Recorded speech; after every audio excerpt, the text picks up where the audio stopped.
Thank you all for coming. My name is Steve Braga. I'm the director of the clinical programs here at the law school, which I supervise in a general kind of way. I'm also the director of the Appellate Litigation Clinic, which I run with a very stern dictatorial hand. Both of them successfully are going well with those two different management style approaches. First of all, I want to welcome you to one of our two Moot courtrooms. You undoubtedly noticed, or you will notice when you go to other sessions, that this is a very different look than the usual classroom, which is auditorium style with blackboards and things. We have two of these Moot courtrooms, this one and one right next door, that the students in the clinics and the students in other experiential learning programs get to use to try to experience what it's like to be in a courtroom. The clinics are the foundation of the experiential learning program. Experiential learning just means, of course, learning by experience, learning by doing. So much of your law school study will be academic learning, reading materials, lectures, classroom discussion, outside classroom analysis. In the clinics, though, you get a chance to really do hands-on practice of law under the supervision of people like me who I am so old, I have many, many years of experience that hopefully I can help you get it right. This classroom, this Moot courtroom, we actually have been using for the past 6 weeks in my appellate litigation clinic for students to get ready for an argument we had in Cincinnati yesterday. So yesterday morning at this very time, 10:15, I was in Cincinnati, Ohio, in one of the most beautiful courtrooms you've ever seen, letting two of my appellate litigation clinic students argue before the second highest level of federal judiciary, the United States Court of Appeals for the Sixth Circuit, which sits in Cincinnati. And I'm going to use the appellate litigation clinic as a little model of how clinics work generally and then tell you about all the other clinics we have here as well. So we were in Cincinnati yesterday. Two third-year students got to argue before three federal circuit judges. Did a great job. I think we may win some relief for our client. A month earlier, we were two different students in Philadelphia, where those students got to argue before the United States Court of Appeals for the Third Circuit. And next week, I have two different students who are going to argue before the United States Court of Appeals for the Fourth Circuit, which is based in Richmond. You'll notice a theme here that the clinic is directed toward the United States Court of Appeals, the second highest level of the federal judiciary, for a reason. It gets us a chance to go around the country, experience different settings, different judges, different types of issues that broaden the experience for the students. When I inherited this clinic back in 2013, I wanted to make it look like it might be a practice model for most of the students who come through the law school. Most of them tend to go to places where they'll have a national or an international practice. I didn't want the clinic to be limited just to the Fourth Circuit in Richmond because that provides sort of a distorted view of the entire system. And so I have a map on the wall in my office where I'm trying to get to all 11 federal circuits before I retire. I'm not near retirement anytime soon, which is good because I have a couple of circuits that are going to be hard to get to. I've got a case pending in New Orleans in the Fifth Circuit right now, which I'm really desperately trying to get argued in Mardi Gras time, but the court's not cooperating with me. And then I have to get to the Ninth Circuit, which is far away. The Ninth Circuit is California and the West Coast, but also includes Hawaii. So I'm thinking maybe some set of future clinic students will get to go to Hawaii. That may sound like a dream, but in December, two students and I spent 4 days in St. Croix arguing an appeal. So you never know, sometimes dreams happen. The clinical program here is very, very varied. We have at times as many as 19 clinics. We don't offer all of them in every year, some of them come and go. But they really are designed to do two things, and they might do a third thing for you. The two things they're designed to do are to help clients. When you take on the representation of a client, even as a law student, the client, under your professional responsibility obligations, becomes your number one concern. How do I protect my client? How do I help my client? So in all of our clinics, the supervisors, myself and the appellate litigation clinic, are actually appointed by the courts to represent a particular client. Then the students come in under the student practice rules to be able to work with me and under my supervision actually appear in court and make the arguments. Really, really cool. So I have been a practitioner for 37 years. I told you I was really old.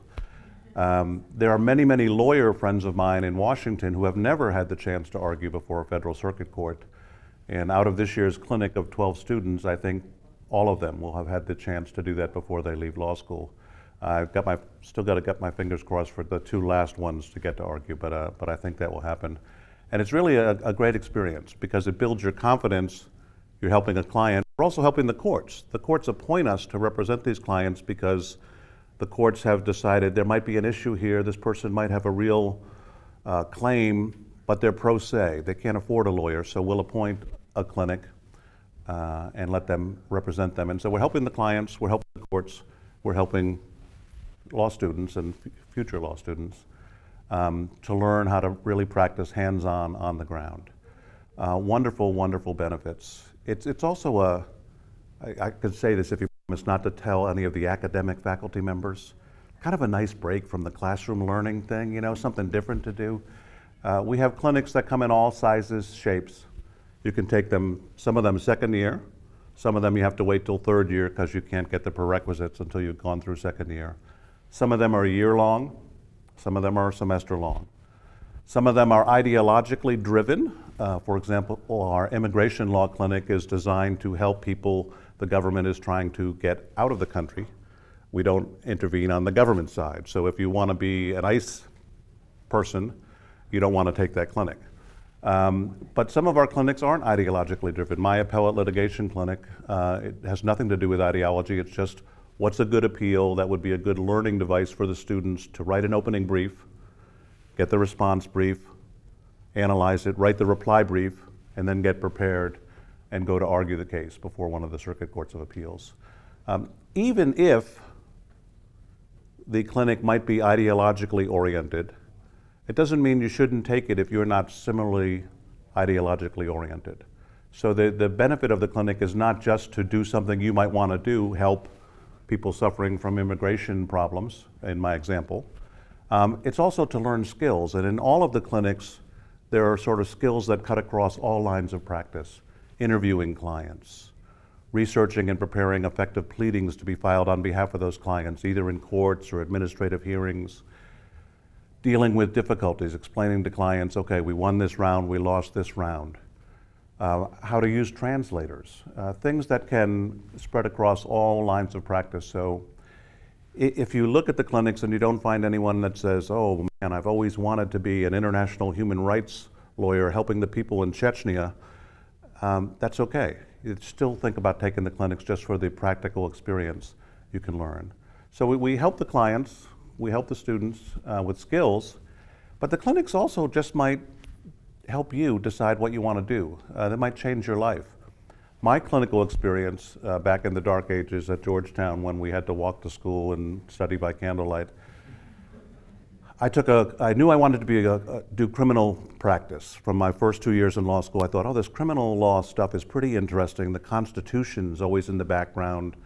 Fourth Amendment rights, Fifth Amendment rights, Sixth Amendment rights. I want to be in a courtroom like this. I want to be walking around and stalking, you know, pointing my finger at witnesses, you know, lecturing the jurors, how wonderful you are. Please, please, please don't send my client to jail.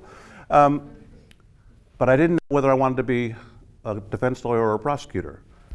So I took a clinic at Georgetown that let me do the equivalent of our criminal defense clinic here. We also have a prosecution clinic here. But at Georgetown, they were both in one clinic, and one semester I did prosecution, the first one. And the second semester I did criminal defense work. And it became so clear to me, it was an epiphany that I was a criminal defense lawyer. That born, bred, genetic, whatever defects, you know, led me to this point, I was somebody who was trying to keep people out of jail, not put them in jail. It just felt better. In the prosecution clinic, we prosecuted misdemeanor cases in the Superior Court in the District of Columbia at that time, 1981. They were largely, okay, let's prosecute another African-American teenager for having marijuana in his pocket on the corner of 14th and U Street. Wow, that's pretty hard to do, right? The police arrested him, he had marijuana in his pocket, let's prosecute him. It didn't seem to have the challenge that I wanted, and the results seemed to be unfair. As I said, given my genetic defect toward avoiding putting people in jail, people in prison. But on the defense side, wow, you've got that same African-American young man, and now you're defending him, and the prosecutor doesn't know that it wasn't his marijuana. He either picked it up just off the street, or a friend gave it to him, or he might not even have known it was in his pocket. He put on someone else's pair of pants, or he had an alibi defense, and all these creative things became possibilities. And you're armed with the reasonable doubt standard. All I have to do is create one little doubt, and I can save this person from going to jail. And it seemed much more challenging, which it is, of course, but it was also much more fun. And so it literally changed my life. I've been a criminal defense lawyer ever since, usually practicing in white-collar criminal defense, which I also teach here, a course in white-collar criminal defense. Being based in Washington for 33 years, I learned a lot about white-collar criminal defense in the political corruption context. And it's still going on today, so it's easy to teach. Just who's ever in the White House, who's ever in Congress, every 4 years it turns around. It's fun stuff to learn as well. So let me tell you a little bit about the types of clinics we have. I told you about the Appellate Litigation Clinic. There are 4 clinics that are in-house. That means we have full-time faculty in here, in the building. You can, if you're in the Appellate Litigation Clinic, or if you want to be in the Appellate Litigation Clinic, you can come to my office right over here anytime. Walk in, doors always open. Talk about your cases, talk about your prospects, talk about the world. Also in-house, we have the Supreme Court Litigation Clinic. There's a session later today, I think, by Professor Dan Ortiz. It's probably our most high-profile clinic in that it does the most rigorous academic legal work at the Supreme Court level. They've had 2 arguments this year, which is phenomenal. Unfortunately, the students don't get an opportunity to argue in that clinic. The Supreme Court has decided that they don't need to hear from law students. So unlike the Federal Circuit Court of Appeals, but you do get to do all the briefing, all the analysis, all the work, and then go to the arguments and watch a professor or one of the leaders of the clinic argue it. Really, really a great experience. Also in-house, we have the Innocence Project Clinic. I know there's a session again later today, either given by Deirdre Enright or Jennifer Givens, the 2 faculty members who run the Innocence Project Clinic. You probably know all about the work of the Innocence Project, right? Wrongful convictions, DNA acquittals, things like that. They do it right here in-house. They are actually sort of the rock stars of the clinical program right now, despite the fascination of my clinic going to St. Croix. People seem to think it's more compelling that their Innocence Project Clinic was featured on Serial's podcast for some reason. I don't even know what a podcast is, but apparently it's a big deal. And they've got great work, great people. We also have in-house an environmental clinic. There's probably a session on environmental law as well today. For those of you who want to save the planet, it deals with things like, what can we do from a litigation perspective with respect to forests, trees, climate change, things like that. Obviously very, very important issues. Those are our in-house clinics. Outside, we have an alignment with an entity in town called the Legal Aid Justice Center, which is absolutely one of the best legal aid shops in the country. And they help us, they teach as adjuncts and run clinics in child advocacy, obviously what that's about, consumer law, employment law, health law, immigration law, and litigation and housing law. So all those different subject matters are things you could take a clinic in. In addition to what the LAJC offers, we have other adjuncts not associated with the Legal Aid Center, people who we've hired over the years to teach different subject matters. And we have a criminal defense clinic, a prosecution clinic, international human rights clinic. So this is going to be really exciting starting next year. We've just hired just offered a new person to run this clinic. His name is Camilo Sanchez. He's from Bogota, Colombia. He's been engaged in the human rights world for 20, 30 years doing incredible work. I was lucky to be on the search committee that recommended we hire Camilo. I want to take this clinic. This guy is so engaging and vibrant, and his stories, and he talks about being in the jungles of Bogota, trying to negotiate a peace agreement with the FARC, and then over here trying to help these people in Honduras. I mean, he is the human rights paradigm from the standpoint of activists. Again, not from the standpoint of governments opposing them. It's one of these clinics that does have an ideological bent to it. We also have a nonprofit clinic, helps NGOs make sure they're up to speed, all their documents are in order, new documents they should have, transactional clinic, so that clinic doesn't go to court. It helps real clients do real work to make sure they're in ship shape with all their tax filings and everything so they can keep doing the good work they do as an NGO. We have a patent and licensing clinic, which is also not a court clinic, but teaches people, students who are interested in patent law, intellectual property law, how to actually dig into the details of preparing a patent application, making sure it's bulletproof and the intellectual property work is protected. And one of our most popular clinics is something called the Entrepreneurial Law Clinic. This is your generation, tech startups. Okay, we are associated with the Darden Business School, which is across the road over here. Darden gives grants to new companies, startups every year as part of a competition. Once they get the award that they've won that competition, they get into the Entrepreneurial Law Clinic, and the clinicians work with established people in the fields of venture capital, tech startups. How do we take this company that won a competition from an idea to being a real company starting out? How do we do this? How, think of Silicon Valley venture capital financing, only in the little Silicon Valley that is Charlottesville, which does have a very, very interesting high-tech atmosphere. And we're always working on the clinics, trying to improve them, sometimes in response to what the faculty thinks, sometimes in response to what the students think. So it's very important to me as the director of the clinics to hear from students every year, and I reach out to them. What's your clinical experience, good or bad? What was working in that clinic? What wasn't working? What would you like to see? This year we had so the Entrepreneurial Law Clinic is only in the spring right now. This year I got a 20-page proposal from one of the Entrepreneurial Law Clinic students on why and how the clinic should be expanded to include the fall. Just on his own, decided he loved the clinic so much that future students, like maybe you, should have the opportunity to do this tech startup work all year long. Amazing to see a student take that degree of interest in the clinic. We haven't decided what to do about his proposal yet or not. There are some glitches in trying to make it all year long. But we're seriously considering it under the leadership of the new dean, who is very, very experiential, learning, committed. And I think that's going to really be great for the future of the clinics in particular going forward. We also have, starting in January of next year, for the first time, a civil rights clinic that we'll be doing. Seems to be a good time to have people ready to litigate civil rights issues around the country, and we'll be starting that. So I want to save you some time for questions. Let me just sort of tell you one little anecdote. Some of you may be, committed to being a clinic person. When I went to Georgetown, that's why I went to Georgetown. They had the best clinics in the country. We now call Georgetown the UVA of the North. But when I went there, they had the best clinics in the country, and I wanted to do the clinics, and so I did clinics second and third year, made my law school experience very different than it might otherwise have been. Some of you may be that committed, some of you may not be, some of you might want to dabble in one or not dabble at all. Please explore them.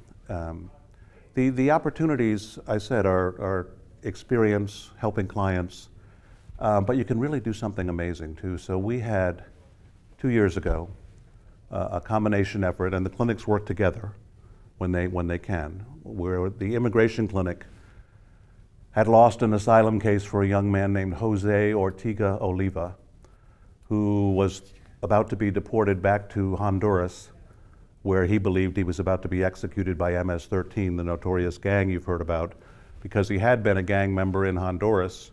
He quit the gang, fled to the United States to get away from the gang, but the immigration authorities, he came in undocumented, the immigration authorities entertained his asylum application. Once he was here, he filed for asylum and rejected it and said that I believe the phrase was, classic bureaucrat speak, now this young man thinks he's going to be executed by MS-13, which we all know is quite a real threat.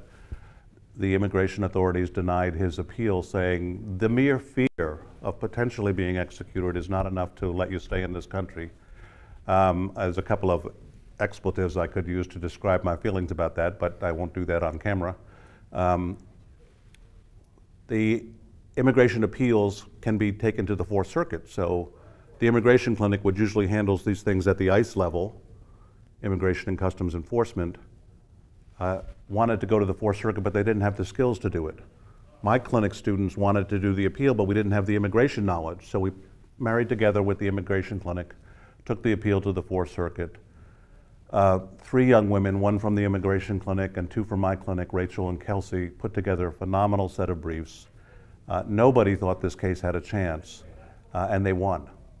This guy got to stay in the United States, and Rachel and Kelsey, have said to me afterwards, this was like the most meaningful moment, not in my law school career, in my life. Now, I hope they have more meaningful moments later, but maybe they won't. I mean, they've actually saved somebody's life. That's the kind of thing that can happen in the clinical experience too. You get not only every now and then the sunshine of being in St. Croix and seeing the sunset on a law school paid clinical endeavor for 4 days in the middle of December. That was pretty good, I gotta say, pretty good. But the smile you can see on these clinic clients' faces when you help them is just as bright as those sunsets.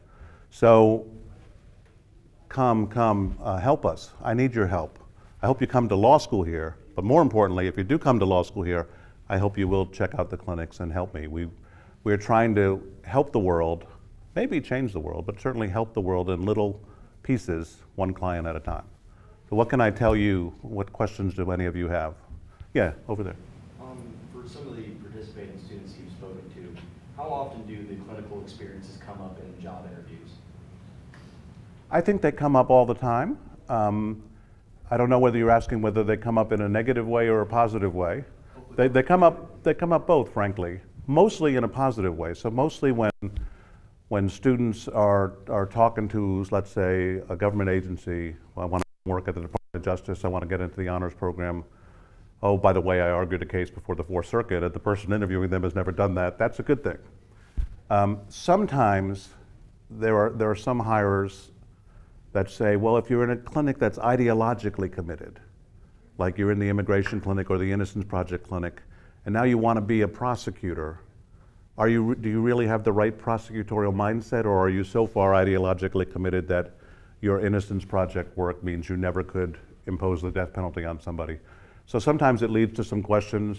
Usually it's not the kind of thing which terminates the interview. You once did an Innocence Project clinic, therefore you could never work for the Department of Justice. That would be silly. But it does raise some questions sometimes. But most often, it comes up in a very positive way. And big law firm interviewers in particular love to see students who come to be associates with experience. You've written a brief. Oh, wow, okay, so you're ahead of the learning curve. You've given an argument. Okay, good. So I think it comes up a lot, and I'd say most of the time positive, but the negative way it comes up is only a little bit of a negative that you can, unless you really are just a bomb-throwing anti-death penalty person, and therefore should never go work at the Department of Justice. Yeah? How often or how many clinics do people typically do? So there's a limit on how many you can take. The ABA and the standards will not let you take more than, I think it's 16 credits of clinical work. That's a lot. So my appellate litigation clinic, the Supreme Court litigation clinic, the Innocence Project clinic is only 8 credits. Runs all whole year. So that would leave you 8 others for second year or dabbling around with. But you can't just come and take all clinics and bypass all the other courses you want to bypass, like, federal tax, I don't know. Yeah. How do you determine which students work in which clinics? Is it a competitive process? Great question. So there's 2 ways. Some of the clinics are by application. The Supreme Court clinic, the Innocence Project clinic, the environmental clinic are all by application. You've got to submit a resume and explain why you want to be in that clinic, and you'll be interviewed, and they'll decide whether to let you in or not. Other clinics like mine just go by the course lottery system. So I decided that everybody who comes to UVA Law School is absolutely smart enough to write a brief, make an argument under my supervision, so therefore I don't need to screen for quality. Everybody here is talented enough. It's not my business to screen for personality. I love everybody. And it's also not my business to tell people who've spent $60,000 to come to law school here a year that you can't take my clinic because I decided you don't get in it. So I just leave it up to the course lottery system. So people who want to do the appellate litigation clinic know to mark that their #1 choice for 3rd year. And they know that there's only 12 getting in, although we may expand it to 14. So it's got to be marked first. And then it's a little bit of a roll of the dice, although Only one person has ever come to me to complain and say, you know, it was really a sob story. I came to UVA just to take this clinic, and I'm number one on the waiting list, and you know, I can't get in, and so I just expanded the class by one and let her in. So there are ways to try to make it work. I can't take 100 people in my clinic because I just can't supervise that many. But part of it is lottery, part of it is application. And that's all well documented on the websites, which ones require application and when they have to be in and things like that. Any other questions? Yes?